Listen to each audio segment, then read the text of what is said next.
Martine fait de la bicyclette, lu par Anne.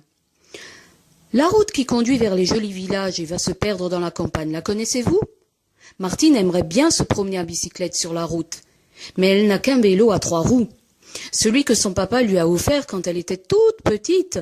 Il n'est plus à sa taille. Quand elle pédale, ses genoux cognent contre le guidon. Avec ce vélo, Martine ne pourrait même pas aller à l'école. Et pourtant, l'école n'est pas loin. Regardez, voici le petit chat de la directrice. Veux-tu me prêter ton vélo? Demande Martine à son frère Jean. Je ne l'abîmerai pas. Pourquoi faire? Tu ne sais même pas rouler. Eh bien, je vais apprendre, répond Martine vexée. D'abord, monter à bicyclette n'est pas si facile que cela. Et puis, il faudrait prévenir maman. Cela ne serait pas bien de rouler à bicyclette sans qu'elle le sache. Mieux vaut lui en parler tout de suite. Maman veut bien que Martine apprenne à rouler à bicyclette. Grand-papa, qui a tout entendu, est allé en acheter une, en cachette, pour faire une surprise à la maison. Voyez comme elle est jolie, la bicyclette de Martine. Martine sera sûrement très heureuse. Pour apprendre à rouler à bicyclette, rien ne vaut le jardin derrière la maison. Il y a une allée bien droite et on ne risque pas de se faire accrocher par les voitures. Ne serre pas le guidon si fort, dit grand-père, et regarde bien devant toi. Surtout ne me lâche pas, dit Martine. Avec grand-père, c'est un plaisir d'apprendre à rouler à bicyclette, n'est-ce pas? Maintenant, Martine sait rouler à bicyclette toute seule. Vous croyez? Elle n'aurait jamais dû s'aventurer dans le village sans prévenir grand-père. Les pavés sont semés de trous et de bosses, et le chemin descend toujours plus vite. Comment faire pour s'arrêter? Après le virage, la cour de la ferme. Par chance, la barrière est ouverte. Sinon, Martine se serait jetée dessus. Attention, crie Martine en perdant les pédales. Attention! Coin, coin, coin font les oies. Sauvons-nous, dit la poule noirette. Il va y avoir un accident. Tout à coup, devant Martine, surgit un grand tas de paille. Elle lâche le guidon et patatras. Mais c'est Martine! S'écrie le garçon de la ferme, tout surpris. Pourvu qu'elle ne se soit pas cassé une jambe, ni blessure, ni dégâts. Simplement quelques égratignures. Tu vois, dit grand-père, il ne fallait pas rouler si vite. L'essentiel à bicyclette, c'est de savoir s'arrêter. Par exemple, je suis le chemin. Tu arrives. Vite, tu freines et tu sautes en bas de ta bicyclette. C'est ainsi qu'il faut s'arrêter. Maintenant, Martine sait rouler pour de bon. Mais grand-père lui dit « Surtout pas d'imprudence !»« C'est promis, dit Martine.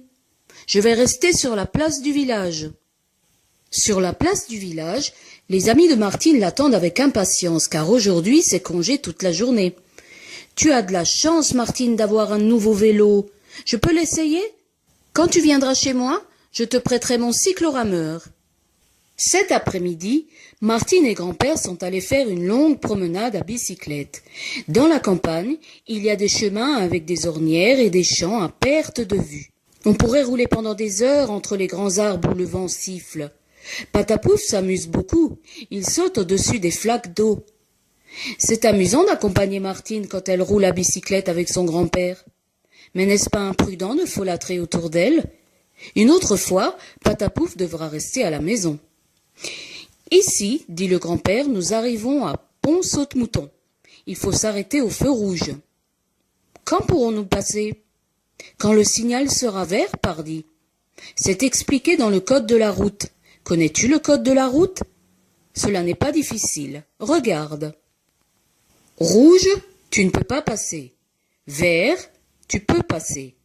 Sens interdit, sens obligatoire, stop obligatoire, priorité à droite, je vais tourner à droite, je vais tourner à gauche. Oh là, mon pneu avant est à plat, dit Martine inquiète. Heureusement, grand-père est là. En quelques minutes, il a démonté la roue. Dépêchons-nous, il s'agit de réparer la fuite avant la nuit. Et maintenant, vite, rentrons à la maison. Tiens, une voiture qui arrive en sens inverse. C'est peut-être papa qui s'inquiète à cause de la nuit qui commence. Sans doute vient-il à la rencontre de Martine et de grand-père. C'est tellement agréable de rentrer à la maison. Grand-père s'assied dans son fauteuil. Patapouf retrouve son petit maître. Papa et maman ne se font plus de soucis. Repose-toi, grand-père, dit Martine. Je vais enlever tes chaussures. Tu n'es pas trop fatigué? Coup-ci, coup-ça. Et toi, Martine? Moi, j'ai les jambes raides d'avoir tant pédalé. Mais tout de même, on a fait une fameuse randonnée. Martine et grand-père sont de vrais amis. Le lendemain, Martine nettoie sa bicyclette. Les chromés brillent, les pédales tournent bien. Drolin, drolin, fait la sonnette joyeusement. Tiens, on a sonné, se dit la poule en penchant la tête. C'est l'heure du déjeuner, sans doute. Martine, tu veux bien que j'attache mon auto à ta bicyclette? Demande le petit frère. Oui, mais nous ne traverserons pas la grande route, sinon grand-père sera fâché. Nous n'irons pas trop vite, et nous prendrons soin de rouler à droite.